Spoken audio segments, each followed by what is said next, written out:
Hello, I'm William Gallagher and this is the 58 Keys Writers Workshop. I tell you how I write something and then you disagree with me in the comments. Okay, this is the way we work. Don't answer questions in drama. I did a 58 Keys Writers Workshop. It'll be linked below somewhere when it's out about how you shouldn't ask questions in articles, but in drama particularly, please, next time you have a character asking a question, think of me looking at you and then don't let anybody answer it. I mean, it's so incredible, it's so cliched, isn't it? So what's that supposed to mean? And then they tell you what it's supposed to mean. Just get on with it. This was a point where I think maybe an example is best. Okay, I tell you what, I need to call on other me, post-editing me, to say something and then I'll respond. I'm going to ask other me, later me, editing me, to say, what were you doing at Tesco? Tesco's a UK supermarket. What were you doing at Tesco's this morning? Okay, and then I will respond in two different ways. So, future me. What were you doing at Tesco's this morning? Buying milk. Okay, I answered the question. Unless you're a milk fan, I don't think you're excited there, but let's do that again. Future me.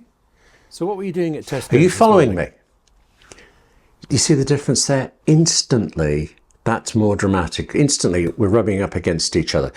Crucially, the example with the just buying milk thing, all I have done is said, yes, I was at the supermarket, but we knew that from the question. Unless milk really is the important thing for it, the question doesn't need answering, and any answer you do give it is just dead air. It is worthless for it. Whereas instead, you can use it to have antagonization. You can use it to, use it to move the drama, the conversation on.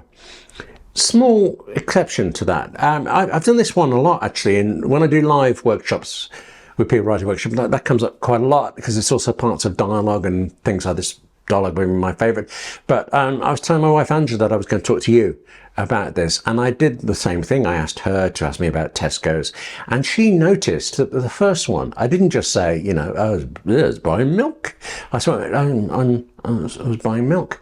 It was really unconscious on my part. And she said it actually, what it told her was that this relationship, I mean, not hers and mine, the two characters, it was abusive and it was controlling for it. So she was right there. In that case, my answering the question in the way I answered it, the tone was the dramatic thing. The tone told us the story. Again, the answer didn't matter, but the way it was said did. I can't think of an example where the answer actually matters. I mean, particularly not if it's, so what does that mean? This kind of stuff. Find any way you can. I mean, characters have to respond, or do they? Actually, they can ignore questions. I think this is actually, I think I saw Russell T Davies saying this in some lecture somewhere.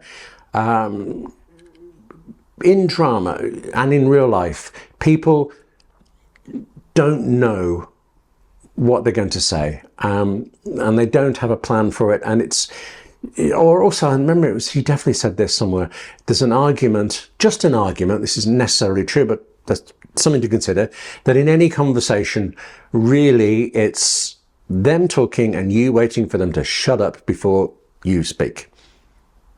Extreme example, but I think there's a truth in that there. You are not obligated to respond. You are not in an interview. You're in a conversation.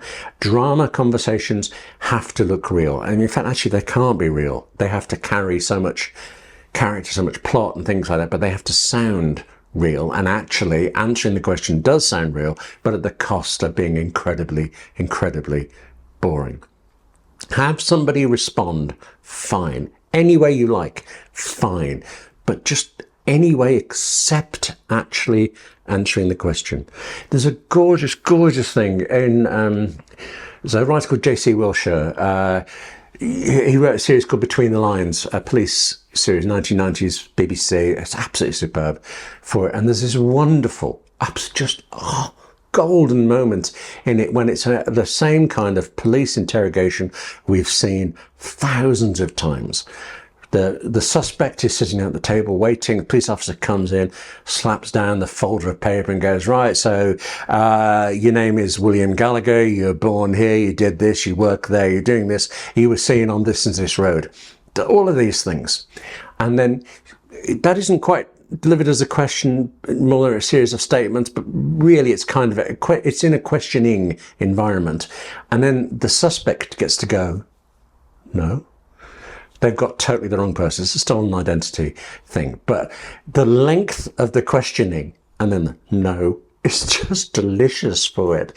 So that instead of, I mean, that is an answer, isn't it? So maybe I'm arguing both sides here, but it's not the answer you expect. It's not an answer that is boring. It's an answer that moves the drama on. And in that case, it was such a surprise. It just, oh, look at me, I'm so pleased. Can I tell you a quick story? This is I mean, if you want to stop now, fine, but just a very quick story, because I mentioned J.C. Wilshire there, John Wilshire. He wrote this tremendous series Between the Lines, and he also works with the Writers Guild, as I do. I'm deputy chair of the Writers Guild here in the UK, and I met J.C. Wilshire, one of my writing heroes, in the toilets at a Writers Guild AGM one year. And it's J.C. Wilshire, and I'm enthusing at him, and he's been very kind of in the loo now. 1 year later, I'm in the loo. J.C. Wilshire walks in, sees me, and walks out again for it. Kidding. We get on quite well. Really, I hope. I think that's going to bother me now. Anyway, he'll never see this. It's just you and me. Since it's just you and me, I'm really, really keen that you tell me about things in the comments for it. I don't, you know, every YouTube video says, oh, what do you think? They don't care. They want some kind of engagement just to drive the numbers up. I care in this case. This is a writing workshop between two writers. So you've heard what I think about these things. I need you to tell me what you think in the bottom. Let's have a discussion about it. Let's make this work. Let's make it worthwhile doing. But in the meantime, that's it for this edition of the 58 Keys Writing Workshop. Thank you very much for watching. Now take care of yourself. Write more. And I'll see you soon.